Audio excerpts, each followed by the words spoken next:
Hello, स्वागत है आपका आपके अपने चैनल एग्जाम प्रेप पे। आपको पता तो है ही कि चैनल पे चल रही है आरपीएफ एग्जाम्स की मॉक टेस्ट और इसी कड़ी में ये है 9वां मॉक टेस्ट। यदि आपने पहले के मॉक टेस्ट नहीं दिए हैं तो आप डिस्क्रिप्शन में जाके उसके लिंक पे क्लिक करके वो सारे मॉक टेस्ट दे सकते हैं।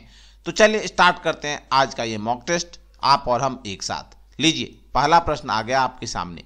क्वेश्चन है, ऊष्मागतिकी का कौन सा नियम एंट्रोपी की अवधारणा को प्रस्तुत करता है? ऊष्मागतिकी का कौन सा नियम एंट्रोपी की अवधारणा को प्रस्तुत करता है? प्रथम नियम, शून्य नियम, तृतीय नियम या द्वितीय नियम? तो ऊष्मागतिकी का कौन सा नियम है जो कि एंट्रोपी की अवधारणा को प्रस्तुत करता है? तो दोस्तों, ये नियम है ऊष्मागतिकी का द्वितीय नियम, सेकेंड लॉ ऑफ थर्मोडायनामिक्स। क्या है ये? रिवर्सिबल प्रोसेस यदि है तो उसमें एंट्रोपी में कोई चेंज नहीं होती है। रिवर्सिबल प्रोसेस में एंट्रोपी में कोई चेंज नहीं होता है। Reversible process, no change in entropy. लेकिन यदि इरिवर्सिबल प्रोसेस है तो क्या होता है? इरिवर्सिबल प्रोसेस में क्या होता है? एंट्रोपी बढ़ता जाता है। इरिवर्सिबल प्रोसेस में एंट्रोपी बढ़ता जाता है।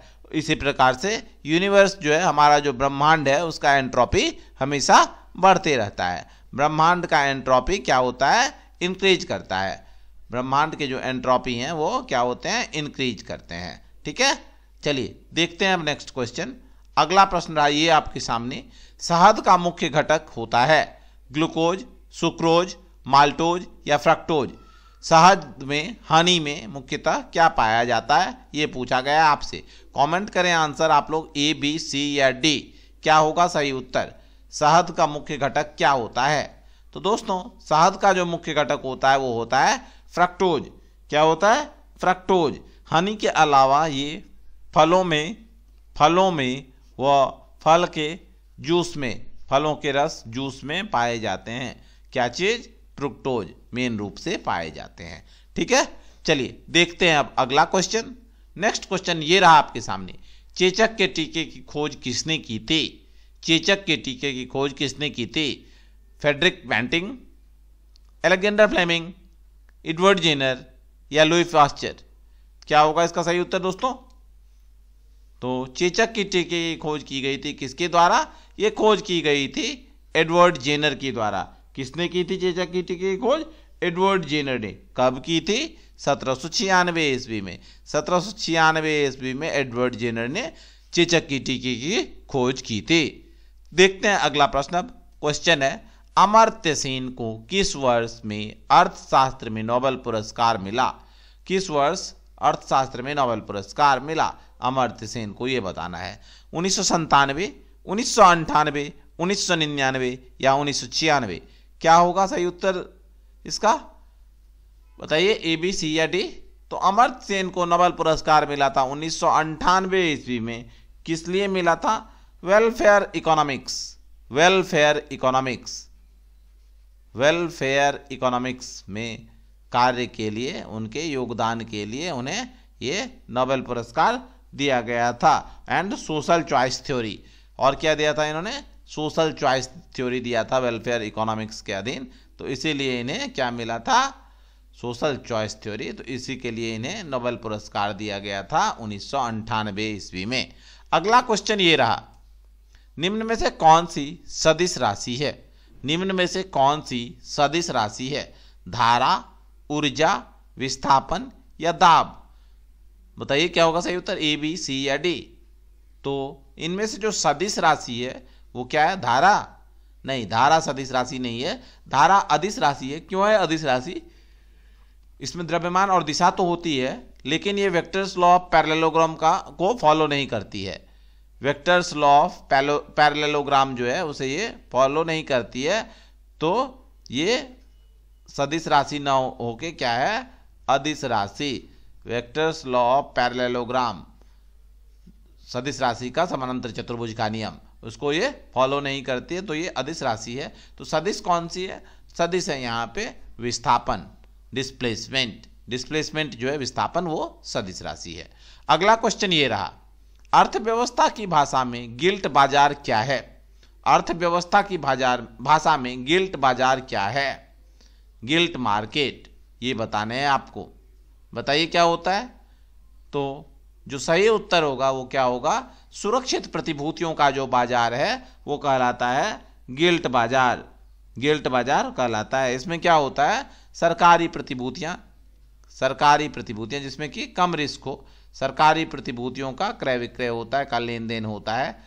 और ये शुरुआत कहाँ से हुई, ये शुरुआत हुई यूके में ब्रिटिश सरकार ने प्रारंभ किया था और वहीं पे इसे गिल्ड नाम दिया गया, तो इसका नाम ही पड़ गया गिल्ड मार्केट। ठीक है, चलिए देखते हैं अब अगला क्वेश्चन। निम्न में से किस पुरस्कार को वैकल्पिक नोबेल पुरस्कार के रूप में जाना जाता है। वैकल्पिक नोबेल पुरस्कार, alternate Nobel award, right livelihood award, Pulitzer award, Booker award और रामन मैग्सेसे अवार्ड।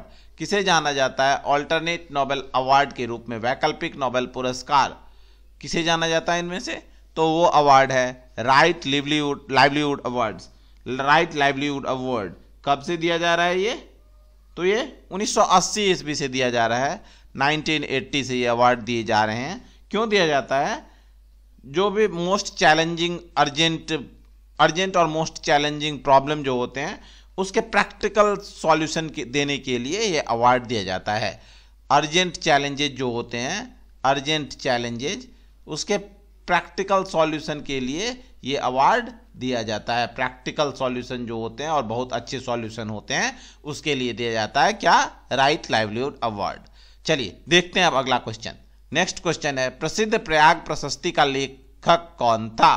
प्रयाग प्रशस्ति का लेखक कौन था, हरिसेन, शूद्रक, कालिदास या रवि कीर्ति। क्या होगा सही उत्तर इसका, तो प्रयाग प्रशस्ति का लेखक था हरिसेन। ये समुद्रगुप्त का दरबारी कवि था, समुद्रगुप्त का दरबारी कवि था। और प्रयाग प्रशस्ति में क्या है, समुद्रगुप्त के अचीवमेंट्स का वर्णन है, समुद्रगुप्त के अचीवमेंट्स का वर्णन किया गया है किसमें, प्रयाग प्रशस्ति में। चलिए देखते हैं अब नेक्स्ट क्वेश्चन। नेक्स्ट क्वेश्चन रहा ये, बंगाल और बिहार में किसने स्थायी बंदोबस्त लागू किया।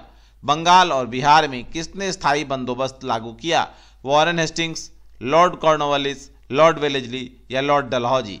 बताइए क्या होगा इसका सही उत्तर। बच्चे इसका सही उत्तर दें, ए बी सी या डी।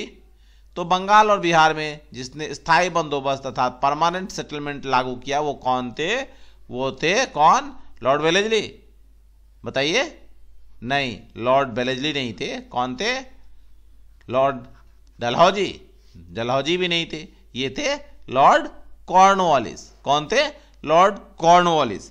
बंगाल, बिहार, उड़ीसा, कर्नाटक के कुछ भाग, इन जगहों पे इन्होंने क्या किया था, परमानेंट सेटलमेंट को लागू किया था, स्थायी बंदोबस्त को लागू किया था। कब किया था, 1793 ईस्वी में। और इसमें क्या हुआ था, जो पहले भूमि की नीलामी की जाती थी, भू नीलामी, वो बंद हो गई थी इस व्यवस्था के लागू करने के बाद। चलिए बढ़ते हैं अब नेक्स्ट क्वेश्चन पे। नेक्स्ट क्वेश्चन रहा, राष्ट्रपति ने सर्वप्रथम अनुच्छेद 352 के अंतर्गत आपातकाल की घोषणा कब की थी। अनुच्छेद 352 के अंतर्गत आपातकाल की घोषणा कब की थी, 1952 में, 71 में, 65 में या 62 में। कमेंट करें ए बी सी और डी। चलिए पहले समझते हैं अनुच्छेद 352। तो अनुच्छेद 352 क्या है, राष्ट्रीय आपात से संबंधित है। राष्ट्रीय आपात कब लगता है, या तो बाह्य आक्रमण हो जाए या आंतरिक गड़बड़ी की स्थिति उत्पन्न हो जाए, उस कंडीशन में क्या लगता है, नेशनल इमरजेंसी लगता है। अब तक भारत में कितनी बार लगा नेशनल इमरजेंसी, तो अब तक 3 बार लग चुके हैं नेशनल इमरजेंसी। सबसे पहले लगा था 1962 ईस्वी में चीन युद्ध के समय। कब लगा था, 1962 में चीन ने जब अटैक किया था इंडिया पे उस समय। दूसरी बार लगा 1971 ईस्वी में पाकिस्तान युद्ध के समय। और तीसरी बार कब लगा था, 1975 ईस्वी में आंतरिक गड़बड़ियों की स्थिति से निपटने के लिए। चलिए अब देखते हैं अगला प्रश्न। क्वेश्चन रहा ये, निम्न में से किस राज्य ने अभी तक पंचायती राज लागू नहीं किया है। इनमें से एक राज्य है जिसने कि पंचायती राज लागू नहीं किया, वो कौन सा राज्य है, असम, नागालैंड, अरुणाचल प्रदेश या त्रिपुरा। बताइए क्या होगा सही उत्तर इसका। तो जिस राज्य में अभी तक पंचायती राज लागू नहीं है वो है त्रिपुरा। नहीं, वो त्रिपुरा नहीं है, वो है नागालैंड। ऑप्शन बी है सही उत्तर, नागालैंड। नागालैंड के अलावा भी 2 राज्य हैं जहां पे पंचायती राज व्यवस्था लागू नहीं है, वो है मेघालय और मिजोरम। मेघालय, मिजोरम और नागालैंड में पंचायती राज व्यवस्था लागू नहीं है। ठीक है दोस्तों, अगला प्रश्न देखते हैं। नेक्स्ट क्वेश्चन है, किस जलप्रपात को द स्मोक दैट थंडर्स के नाम से भी जाना जाता है? यहाँ पे जाता छूट गया है। किस जलप्रपात को द स्मोक दैट थंडर्स के नाम से भी जाना जाता है? तो उस जलप्रपात का नाम क्या है बताइए? विक्टोरिया जलप्रपात, बोयोमा जलप्रपात, नियाग्रा जलप्रपात या जोग जलप्रपात? कौन सा ये जलप्रपात? तो ये जलप्रपात है विक्टोरिया जलप्रपात। विक्टोरिया कहाँ पे है? विक्टोरिया जलप्रपात जाम्बेजी नदी पे स्थित है। जाम्बेजी नदी पे स्थित है और कहाँ पे? जाम्बिया व जिम्बाब्वे के मध्य है। जाम्बिया व जिम्बाब्वे, ठीक है। यहाँ पे है क्या? विक्टोरिया जलप्रपात। चलिए देखते हैं हम नेक्स्ट क्वेश्चन। नेक्स्ट क्वेश्चन रहिए, एशियाई स्क्वॉश खिताब जीतने वाली पहली भारतीय कौन बनी है? पहली भारतीय कौन बनी है? दीपिका पल्लिकल, ज्योत्सना चिनप्पा, भुवनेश्वरी कुमारी या अनक्का अलंकमोई? तो एशियाई स्क्वॉश खिताब जीतने वाली पहली भारतीय बनी है ज्योत्सना चिनप्पा। इन्होंने किसे हराया? दीपिका पल्लिकल को हराकर ये खिताब जीता। सबसे पहले पहली बार जीता है कब? 2016 ईस्वी में। ठीक है, चलिए देखते हैं नेक्स्ट क्वेश्चन। सरकारी बजटों में शून्य आधारित बजट सर्वप्रथम कहां प्रस्तुत किया गया था? यूएसए, यूके, फ्रांस या भारत? जीरो बेस्ड बजट कहां प्रस्तुत किया गया सबसे पहले? तो पहले चलिए समझते हैं शून्य आधारित बजट होता क्या है। तो शून्य आधारित बजट वो बजट होते हैं जिसमें कि प्रत्येक साल सारे मदों पे जो होते हैं खर्चे और उसके आय वो जीरो से स्टार्ट किया जाता है। जीरो से स्टार्ट होता है, शून्य से स्टार्ट होता है, वो कहलाता है शून्य आधारित बजट। एवरी ईयर, प्रत्येक साल, ठीक है, वो क्या कहलाता है? शून्य आधारित बजट। ये सबसे पहले प्रारंभ हुआ था संयुक्त राज्य अमेरिका अर्थात यूएसए में। देखते हैं अगला क्वेश्चन। अब क्वेश्चन रहा ये, हमें अधिकतम पसीना तब आता है जब वायु का ऑप्शन ए, बी, सी या डी? बताइए क्या होगा सही उत्तर इसका? सबसे ज्यादा पसीना हमें कब आता है? तो इसका जो सही उत्तर होगा वो क्या होगा? हमें सबसे ज्यादा पसीना उस समय आता है जब तापमान अधिक हो, टेम्परेचर हाई हो और क्या हो? और ह्यूमिडिटी हो, ठीक है, और ह्यूमिडिटी हो। वायु का टेम्परेचर हाई हो और वायु ह्यूमिड हो, ह्यूमिडिटी ज़्यादा होगी तो हमें ज़्यादा पसीना आता है। इसीलिए आप देखते होंगे गर्मी के महीने में जब बादल छा जाते हैं, बादल छाए रहते हैं तो क्या होता है? पसीना आता है ज़्यादा। बादल छाया रहता है तो पसीना अधिक आता है, ठीक है ना। चलिए देखते हैं अगला क्वेश्चन। ऑप्शन सी हुआ हमारा सही उत्तर। बढ़ते हैं अगले प्रश्न पे। क्वेश्चन है, MS-DOS एक डैश है। MS-DOS क्या है? Single user operating system, multi user operating system, batch operating system या time sharing operating system? MS-DOS, DOS यानी डॉस। MS-DOS क्या है? तो MS-DOS है single user operating system. MS stands for, MS किसके लिए प्रयुक्त हुआ है? कमेंट कीजिए, MS किसके लिए प्रयुक्त हुआ है? तो MS प्रयुक्त हुआ है माइक्रोसॉफ्ट के लिए। किसके लिए?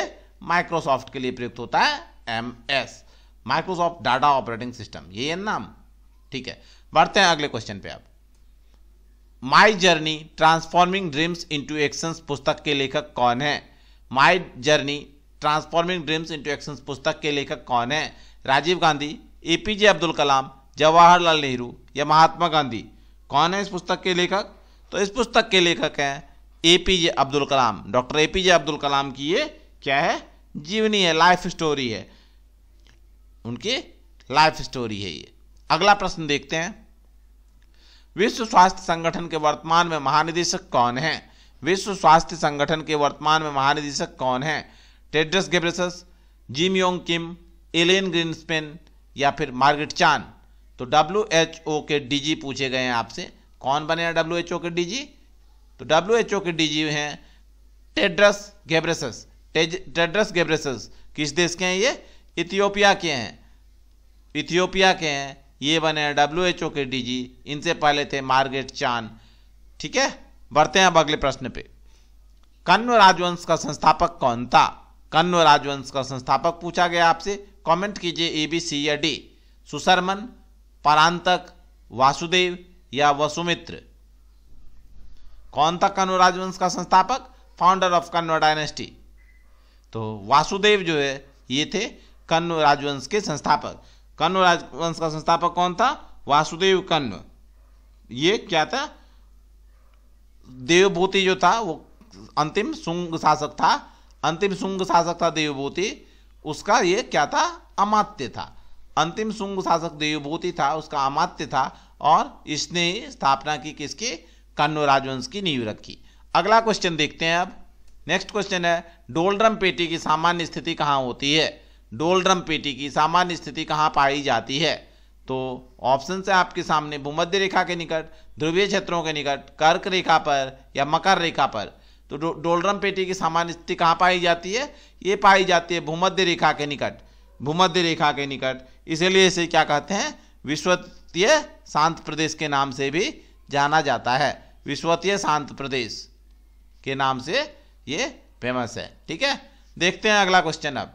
नेक्स्ट क्वेश्चन है, निम्न में से कौन सा एक अप्रत्यक्ष कर का उदाहरण नहीं है? अप्रत्यक्ष कर का उदाहरण नहीं है इनडायरेक्ट टैक्स का।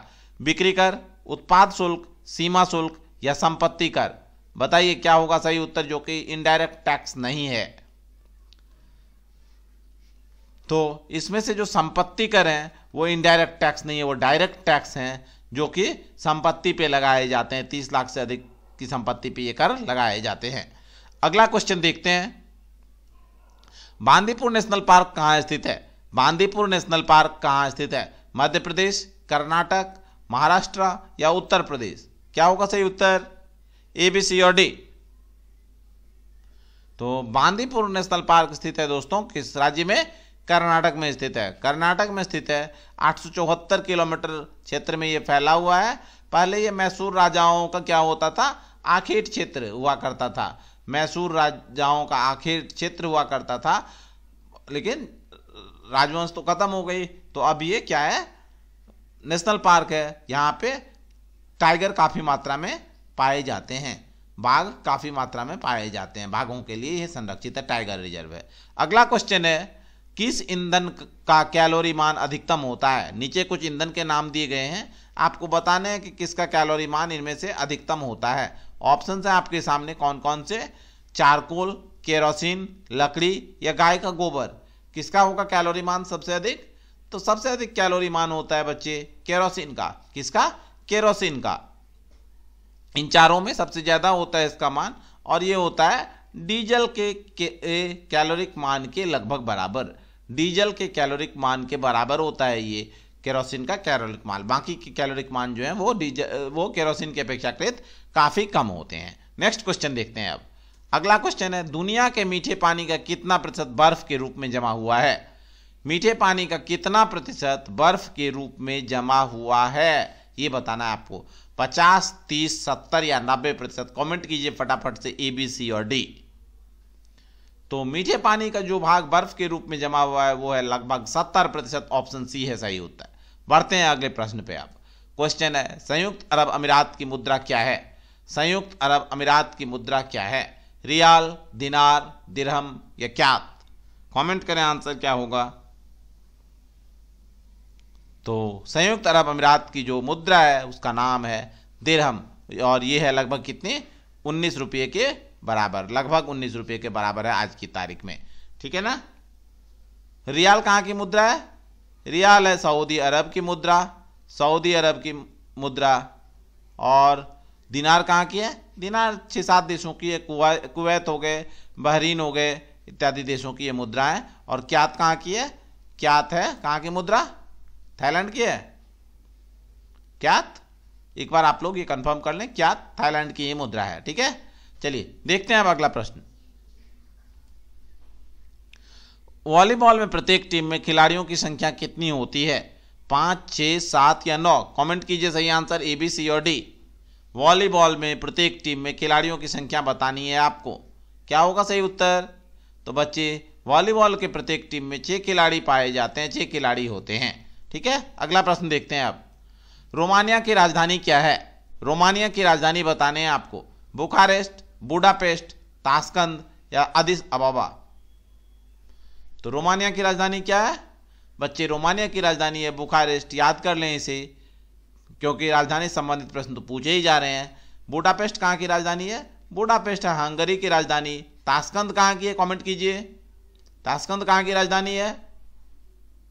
ताशकंद है आपकी उज्बेकिस्तान की राजधानी। और अदिस अबाबा कहाँ की राजधानी है? ये भी बताइए कमेंट में। अदिस अबाबा कहाँ की राजधानी है? अदिस अबाबा है इथियोपिया की राजधानी। ओके, याद कर लें आप लोग ये राजधानियां। अगले प्रश्न पे चलते हैं। क्वेश्चन है, एडीबी का मुख्यालय किस देश में स्थित है? एडीबी का मुख्यालय किस देश में स्थित है? एशियन डेवलपमेंट बैंक, एशियाई विकास बैंक का मुख्यालय कहां पे स्थित है? इंडोनेशिया, फिलीपींस, चीन या भारत? एशियाई विकास बैंक का मुख्यालय बताना है आपको। तो ये स्थित है कहां पे? फिलीपींस में स्थित है। फिलीपींस में स्थित है, फिलीपींस के मैंडेलियोंग में, मैंडेलियोंग में ये स्थित है, जो कि मनीला के पास स्थित है। मैंडेलियोंग, मैंडेलियोंग, मैंडेलियोंग, ठीक है ना। ये कहाँ पे है? मनीला के पास स्थित है।